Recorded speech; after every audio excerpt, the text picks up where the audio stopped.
Découvrez l'école de la sagesse, une école qui vous permet de marcher avec discernement. Réfléchissez avant d'agir. Éclairez vos vies par la connaissance et par la foi. Suivez-nous tous les samedis à 20h juste, heure du Dar Salam, 18h juste, GMT plus 3, temps universel.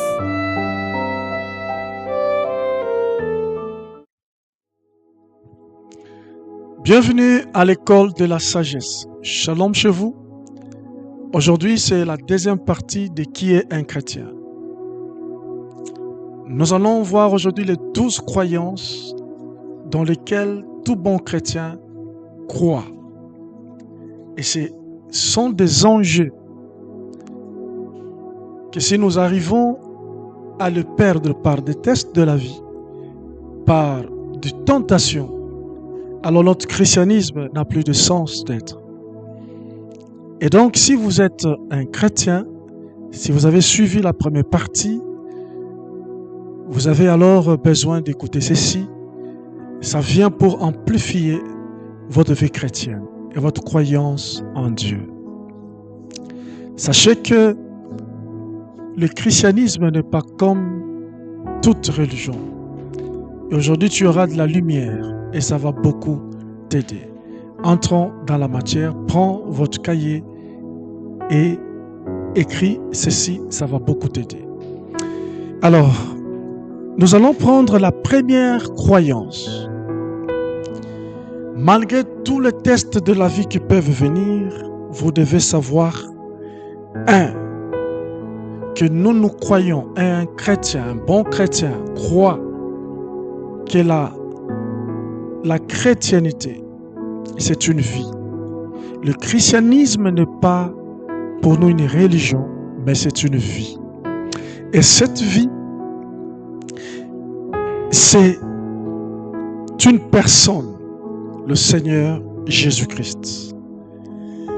Je vais lire pour toi ce passage qui dit ceci. En Jean chapitre 14, rapidement je lis pour toi. Jean chapitre 14, le verset 6, c'est un passage qui est tellement connu. Jean 14, 6, je le lis. Il dit ceci, Jésus lui dit, je suis le chemin, la vérité et la vie. Nul ne vient au Père que par moi. Dans tous les jours de ta vie, vous devez savoir ceci, que le christianisme, c'est une vie. La chrétienté, c'est une vie. Et cette vie, c'est une personne qui vit en nous, qui vit en toi, si tu es chrétien. Ça, c'est la première croyance.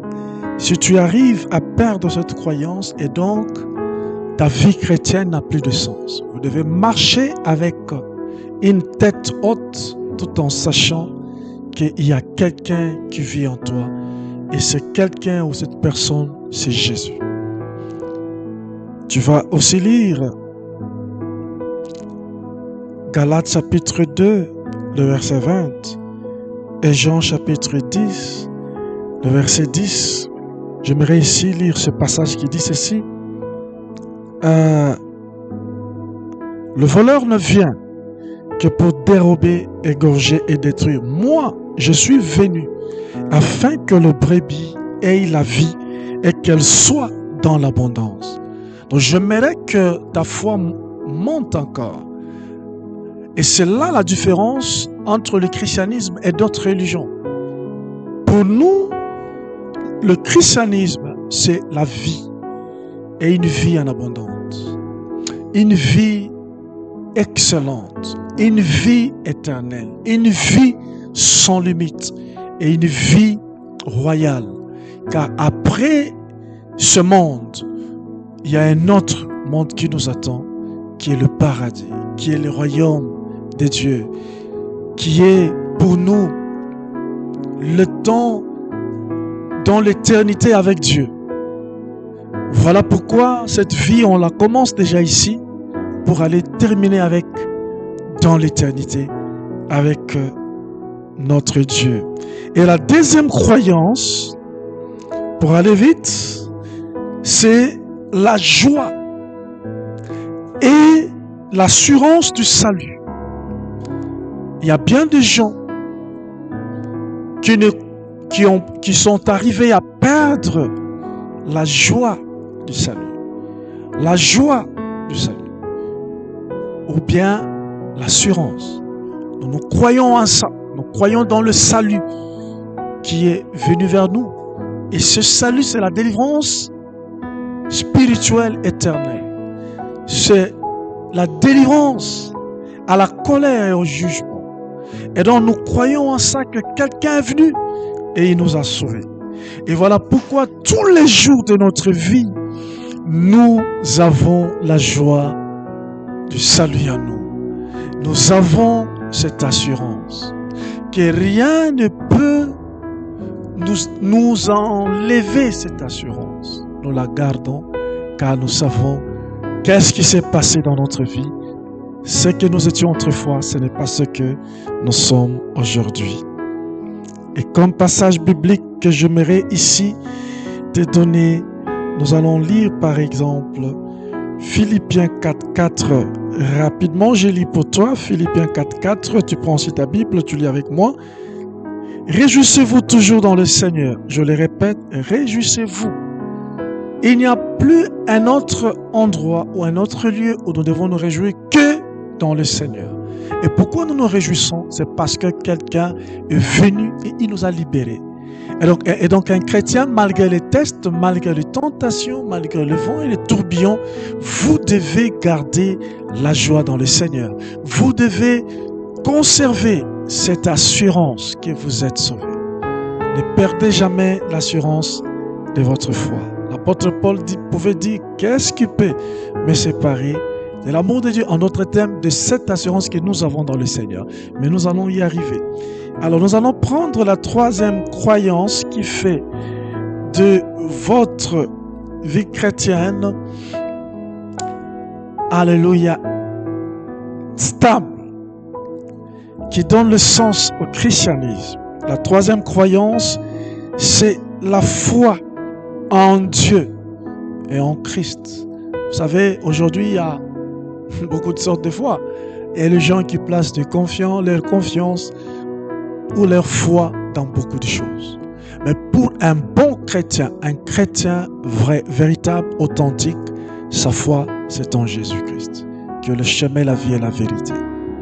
Écoutez, personne ne peut vous sauver à part Jésus.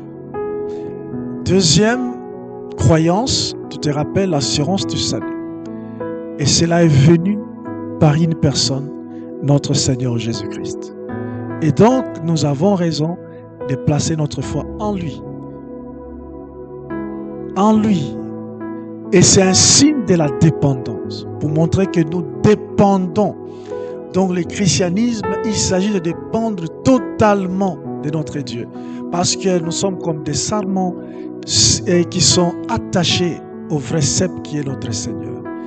Donc, si tu te détaches de Jésus-Christ, il n'y a plus de christianisme, il n'y a plus de chrétienté. Parce que, souviens-toi que c'est la vie. Et cette vie, c'est Jésus. Alors, laisse-moi lire avec toi rapidement 4 passages qui sont un peu similaires. Il dit ceci, que mon juste vivra par la foi. Habakkuk chapitre 2, le verset 4, tu vas trouver le passage ici, que mon juste vivra par la foi. Si vous lisez également Romains 1, 17, j'aimerais bien quand même lire ce passage de Romains 1, 17 qui dit quoi? Comme Habakkuk chapitre 2, le verset 4, Romains 1, 17 dit, parce qu'en lui est révélée la justice de Dieu par la foi et pour la foi, selon qu'il est écrit, le juste vivra par la foi. Voyez que notre croyance est en Jésus, notre foi c'est en Jésus. Et troisième, c'est Galates chapitre 3, le troisième verset.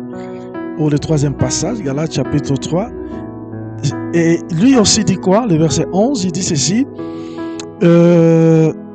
Et que nul ne soit justifié devant Dieu par la loi. Cela est évident. Puisqu'il est dit, le juste vivra par la foi. Amen. Voyez, ça c'est le troisième verset similaire. Prenez aussi le tout dernier, le quatrième, qui dit la même chose, à part Galates 3, 11, c'est Hébreux 10, 38. Hébreux 10, 38 aussi dit que mon juste vivra par la foi. Et s'il se détourne, mon cœur ne prend plus plaisir en lui. Amen. Hébreux 10, 38, je suis là et mon juste vivra par la foi. Mais s'il se retire, mon âme ne prend pas plaisir en lui. Mon âme ne prend pas plaisir en lui. Ça, c'était la troisième croyance. C'est la foi que nous plaçons dans notre Seigneur Jésus-Christ. Et en dehors de lui, on ne croit plus. Notre foi, c'est uniquement en Jésus. Mais la quatrième croyance d'un chrétien, c'est les vérités doctrinales essentielles. Premièrement, dans les vérités doctrinales essentielles, nous avons un seul Dieu agissant en trois personnes. Waouh! Dieu le Père, Dieu le Fils et Dieu le Saint-Esprit. Un seul Dieu agissant en trois personnes. Nous croyons en ça. À part que notre foi est placée en Christ, en Dieu, mais aussi nous croyons en un seul Dieu. Il n'y a pas pour nous deux dieux ou trois dieux. Pour tout vrai chrétien doit savoir qu'il n'y a qu'un seul Dieu, mais qui agit dans la Trinité dans les trois personnes. Rapidement, Deutéronome chapitre 6, le verset 4 nous dit quoi? Deutéronome chapitre 6, le verset 4 dit ceci. Écoute Israël, l'Éternel notre Dieu est le seul éternel. Donc il n'y en a pas deux ou trois. Je vais aussi prendre Matthieu 28, rapidement, Matthieu 28, le verset 19. Il dit quoi? Il dit ceci.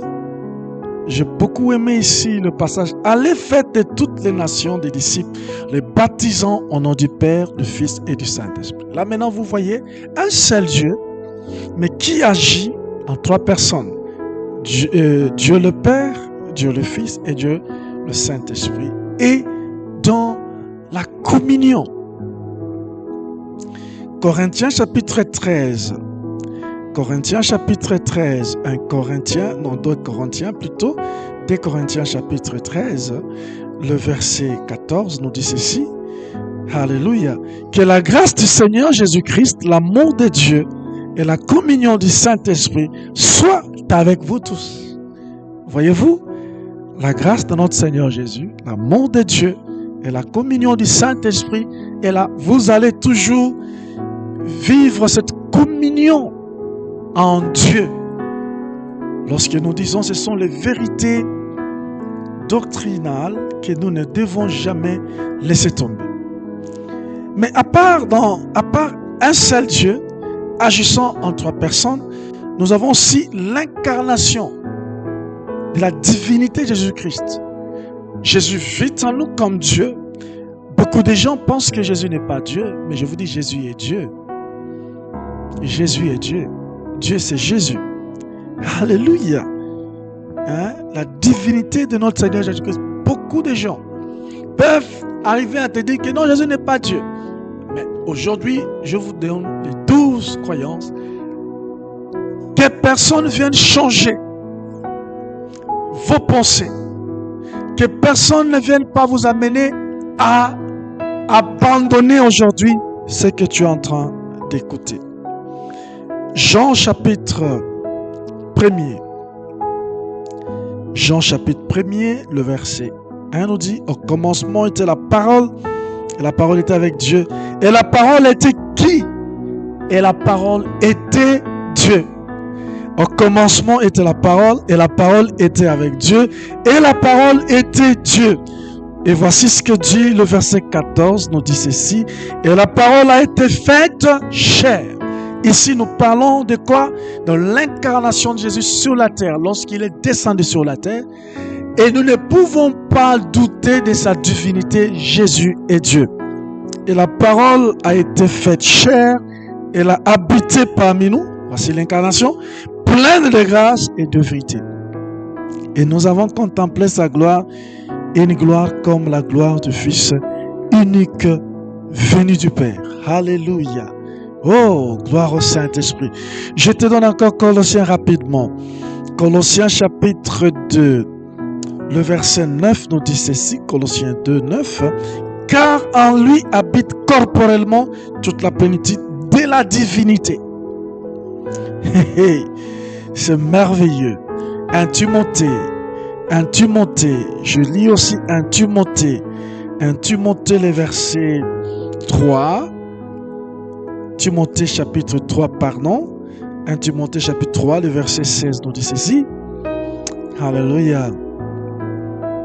Et sans contredire, le mystère de la piété est grand, c'est lui qui a été manifesté en chair, justifié par l'Esprit, vu des anges, prêché aux gentils, cru dans le monde, élevé dans la gloire. Alors, un troisième élément dans les vérités doctrinales, nous avons aussi le pardon des péchés uniquement par Christ notre Seigneur. Tu peux lire Actes 4, 12, Ephésiens 1, 7, Actes 4, 12, Ephésiens 1, 7, Colossiens 1, 14, et tu peux continuer. Cinquième croyance. Là, je venais de finir avec la vérité doctrinale que tu dois garder soigneusement. Car c'est en quoi tu as des racines, ou en quoi ta vie chrétienne a des racines. Et que personne ne te dise le contraire, car c'est ça la parole de Dieu et c'est ça la vérité.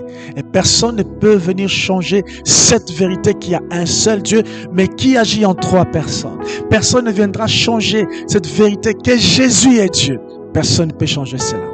Et personne ne peut te dire le contraire qu'il y a le pardon en quelqu'un d'autre, dans une autre divinité. Non, il y a le pardon pour le péché rien que en Jésus-Christ. Que Dieu te bénisse parce que tu vas garder ça et ça, c'est ça même la force du christianisme. Voilà pourquoi c'est l'école de la sagesse. Ce sont des notions élémentaires qui te donnent toi la force d'être ce que tu es, un chrétien enraciné. Et maintenant nous avons les ordonnances. Nous croyons aussi dans les ordonnances, dans le baptême d'eau. Tout chrétien qui a reçu Jésus-Christ comme Seigneur et Sauveur personnel croit dans le baptême d'eau et par immersion. Est-ce que tu es baptisé? Jésus-Christ, notre Seigneur, lui-même a été baptisé. Et par les eaux profondes, on l'a immergé dans l'eau.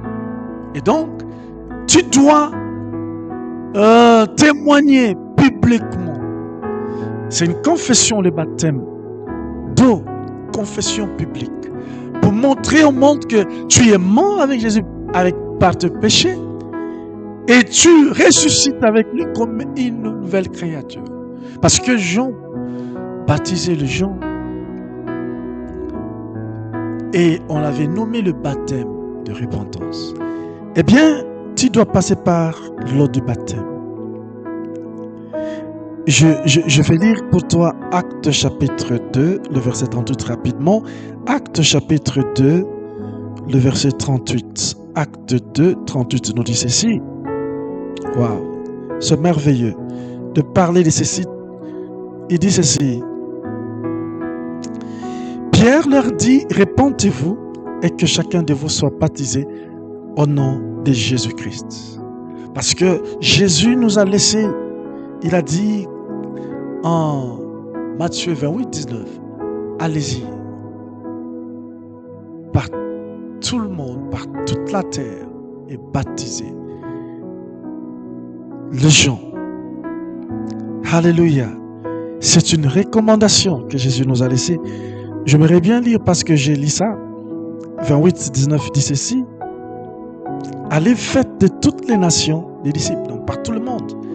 Faites de toutes les nations des disciples, les baptisant au nom du Père, du Fils et du Saint-Esprit. Et ici, quelqu'un peut te dire, oh, nous nous baptisons au nom de Jésus et nous nous baptisons au nom du Père, du Fils et du Saint-Esprit. Très bien. Très bien. Je ne peux pas ici t'amener dans la confusion. Mais je t'ai donné les paroles de Jésus-Christ en Matthieu chapitre 28, 19. Tu peux toi-même voir. Mais notre enseignement d'aujourd'hui, c'est en quoi nous croyons, qui font du christianisme un christianisme solide. C'est lorsque tu dois savoir qu'il n'y a pas quelqu'un qui vient à Jésus sans aussi passer par l'eau du baptême. Donc, quand tu as reçu Jésus, tu dois aussi passer par l'eau du baptême et on doit te baptiser au nom du Père, du Fils et du Saint-Esprit. Amen. Si quelqu'un peut me poser la question, Pasteur Joël, mais comprenez, pourquoi seulement au nom du Père, du Fils et du Saint-Esprit? Un autre jour, tu auras la suite. Et ceux qui baptisent au nom de Jésus, nous ne sommes pas là pour les juger. Parce que déjà, nous avons parlé sur, tu peux comprendre. Alléluia. Et nous prenons le deuxième baptême, à part le baptême d'eau, il y a aussi le baptême en esprit. Tu dois être baptisé du Saint-Esprit et parler en d'autres langues. Nous croyons en ça. Il y a les gens qui disent que non, ici chez nous, on ne croit pas dans le parler d'autres langues. Mais acte 2, lorsque l'Esprit était descendu, tous ceux qui étaient dans la chambre haute ont commencé à parler en d'autres langues. Parce que ça vous édifie et ça fait partie de nos croyances. Nous, le vrai chrétien, toi, le vrai chrétien, lui, le vrai chrétien, nous tous, le corps de Christ, la véritable chrétienté, nous croyons non seulement dans le baptême par immersion, mais nous croyons également dans le baptême du Saint-Esprit et aussi nous croyons dans la Sainte, la table du Seigneur. Tu peux lire 1 Corinthiens 11, 23, 26. Matthieu chapitre 26, 27 à 28.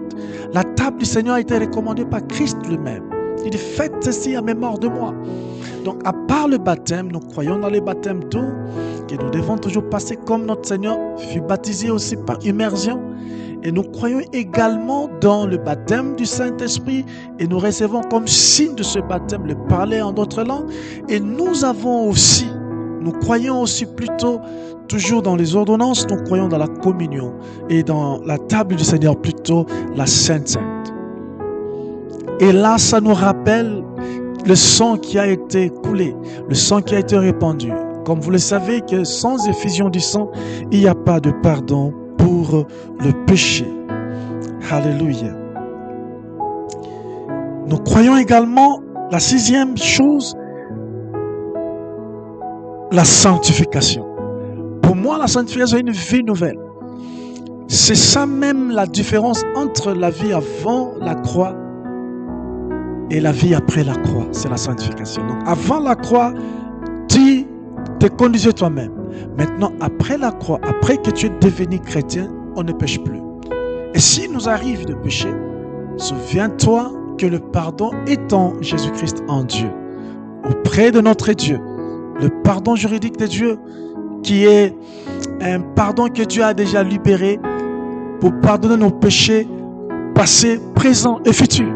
Mais il y a également le pardon parental, où Dieu est notre Père. Il t'arrive aussi de succomber, il t'arrive de faire ce par quoi tu as commis une erreur et tu reviens vite devant ton Père et tu demandes pardon, il te pardonne, il t'accorde le pardon parental. Et donc, nous disons quoi? Nous croyons dans la Sainte et j'exhorte aux vrais chrétiens, à toute bonne église, doit toujours célébrer la Sainte Seine parce que nous commémorons ce que Christ a fait de nous à la croix. Sans son corps et son sang qu'il a donné, il n'y a pas de christianisme, il n'y a pas de vie chrétienne. Alléluia.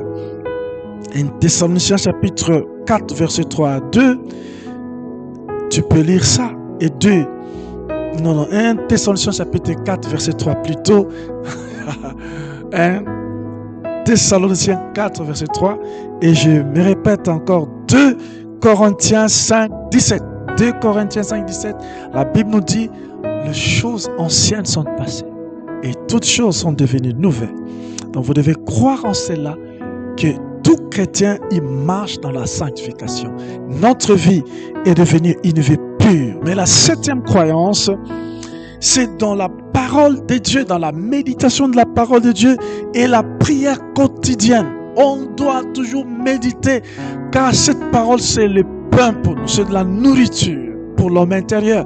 Et la vie de la prière nous rattache à Dieu. Parce que nous devons toujours garder le dialogue permanent et constant avec notre Père.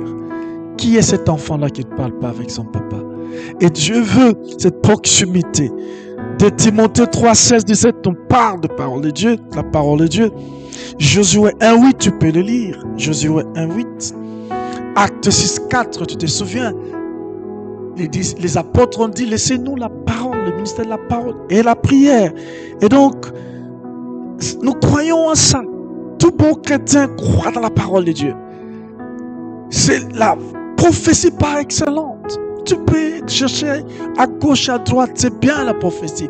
Mais la prophétie par excellence, c'est la parole du Seigneur. C'est la parole de Dieu. Alléluia. Oh yes. Oh yes. Je vais lire maintenant 1 Thessaloniciens 5, le verset 17 nous dit ceci. J'ai toujours aimé ça. 1 Thessaloniciens 5, 17. Priez sans cesse. Alléluia. Il dit, priez sans cesse. Et donc, à part la parole de Dieu et la prière, parce qu'il n'y a pas de bonne prière sans la parole de Dieu. Ce qui donne la force dans ta prière, c'est la parole de Dieu. Et donc, priez sans cesse. Malgré les troubles, malgré les tourbillons, n'abandonnez pas la parole de Dieu. N'abandonnez pas la vie de prière. Il y a les gens qui, pour lire la Bible, ça leur demande au moins 6 mois. Il a ouvert la Bible il y a de cela 3 ans en arrière. Peut-être depuis 2023-22 qu'il avait ouvert sa Bible. Waouh! Quel chrétien! Pour prier, il faut peut-être, il y a un programme spécial à l'église pour que tu pries. Non, tu dois booster et développer ta prière personnelle avec Dieu et la prière aussi coopérative ou en collaboration ou en communion avec les autres. C'est aussi une bonne chose. Mais nous croyons aussi dans le pensée du royaume. Matthieu 6, 33. Cherchez premièrement le royaume de Dieu et sa justice, frère. Donc, tes pensées doivent être focalisées. Laisse-moi lire ce passage.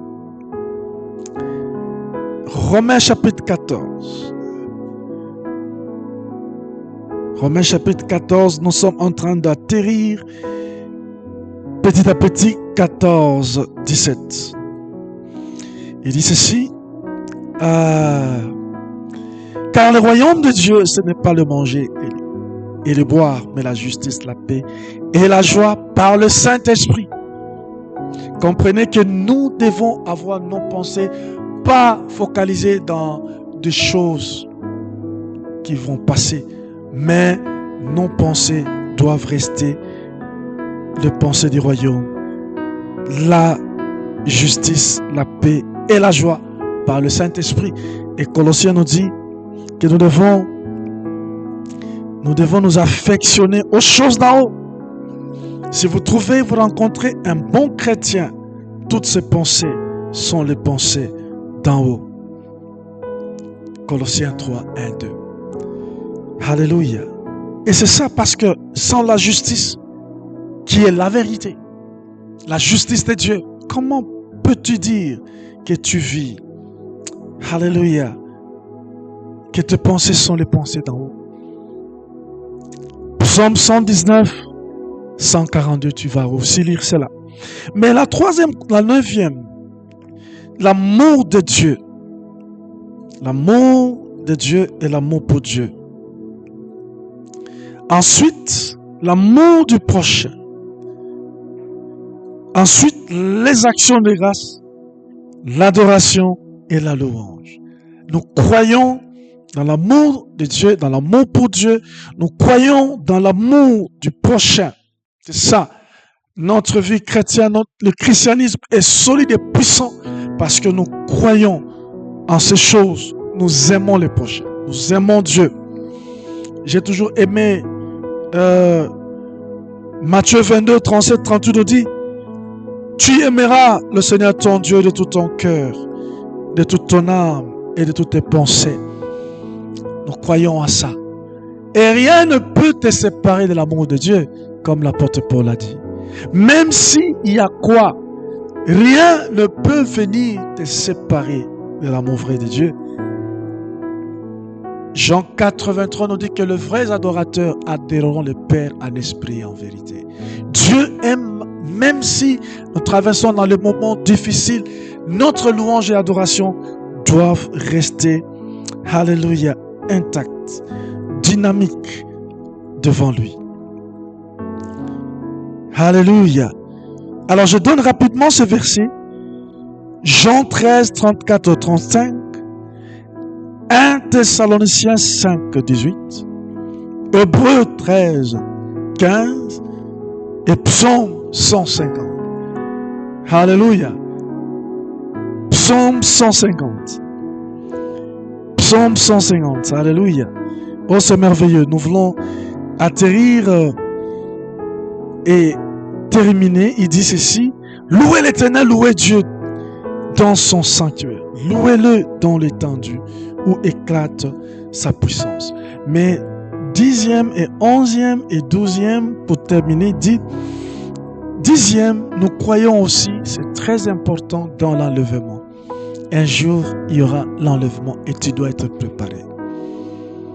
Notre christianisme croit dans l'enlèvement, dans la résurrection des morts et dans le jugement.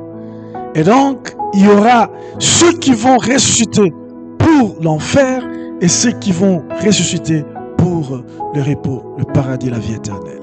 Frère, il n'y a que deux destinations. Lorsque nous croyons dans l'enlèvement, parce que Christ reviendra. Comme il est venu, il est mort à la croix, il est monté, il revient et nous l'attendons. Et nous croyons dans ça. Si on ne croit pas dans l'enlèvement, il n'y a pas de christianisme. Le vrai christianisme solide, c'est parce que nous croyons aussi qu'il y aura l'enlèvement. Et lorsque l'enlèvement tarde, c'est parce que Dieu veut que tout le monde parvienne à la repentance vraie. Nous croyons dans la résurrection et nous croyons dans le jugement, que tu seras jugé, on sera jugé de toutes les actions que nous aurons faites ici sur la terre. Et 11e,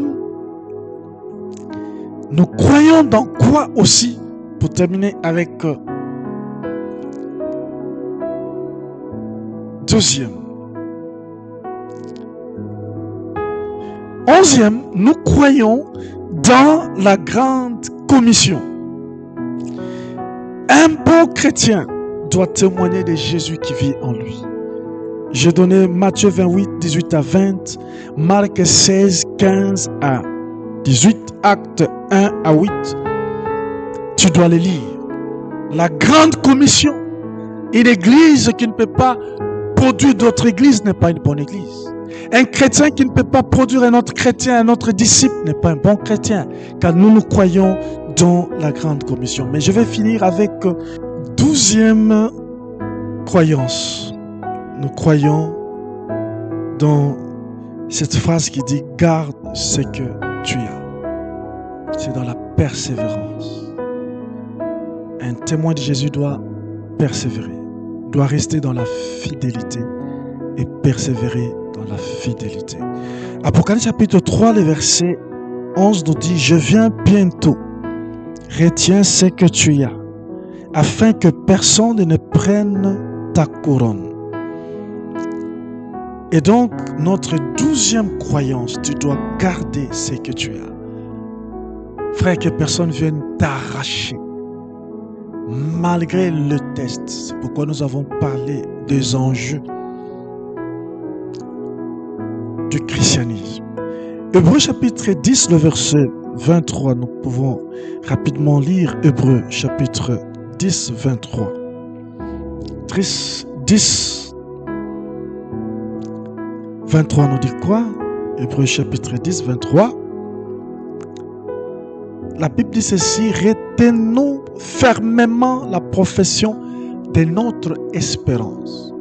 Retenons fermement la profession de notre espérance, car celui qui a fait la promesse est fidèle. Waouh! Hey, laisse-moi prendre encore 1 Timothée 6, 12. Comme on est déjà à la fin, 1 Timothée 6, 12 dit ceci. J'ai beaucoup aimé aussi ce passage de l'apôtre Paul dit: combat le bon combat de la foi, saisis la vie éternelle à laquelle tu as été appelé et pour laquelle tu as fait une belle confession en présence d'un grand nombre de témoins. Garde ce que tu as, persévère, combat le bon combat, n'abandonne pas. Et donc, nous sommes arrivés à la fin de ces 12 croyances. Je répète, la première c'était la vie chrétienne, ne pas une religion mais une vie en Christ. La deuxième croyance, nous avions dit, la joie et l'assurance du salut. Et la troisième, la foi en Jésus notre Sauveur, la foi en Dieu, uniquement en Jésus. Quatrième, les vérités doctrinales essentielles. Cinquième, nous avions dit, les ordonnances. Nous avons parlé du baptême d'eau, le baptême d'esprit et la Sainte Sainte. Et je vous ai dit, garde ce que tu connais pour une autre série plus tard. Mais garde d'abord le baptême par immersion. Et nous le faisons au nom du Père, du Fils et du Saint-Esprit. Et sixièmement, la sanctification, c'est la parole et la prière. 8, pensée du royaume. 9, l'amour de Dieu et l'amour pour Dieu. L'amour du prochain. Les actions de grâce, louange et adoration. Et nous croyons aussi dans l'enlèvement, le jugement et la résurrection. Et nous croyons dans de ne pas perdre ce que tu as reçu, dans la persévérance. Et ainsi de suite, la grande commission qui était aussi parmi les autres. Père, nous te disons merci, car je prie, sachant qu'il y aura toujours des tentations et beaucoup de tests. Mais permets que tout bon chrétien reste accroché à ces choses, à ses croyances, sans jamais le perdre, sans jamais aller ni à droite ni à gauche. Au nom de Jésus. Amen. Que Dieu te bénisse. Bienvenue encore. Découvrez l'école de la sagesse, une école qui vous permet de marcher avec discernement. Réfléchissez avant d'agir. Éclairez vos vies par la connaissance et par la foi. Suivez-nous tous les samedis à 20h juste, heure du Dar Salam, 18h juste, GMT+3,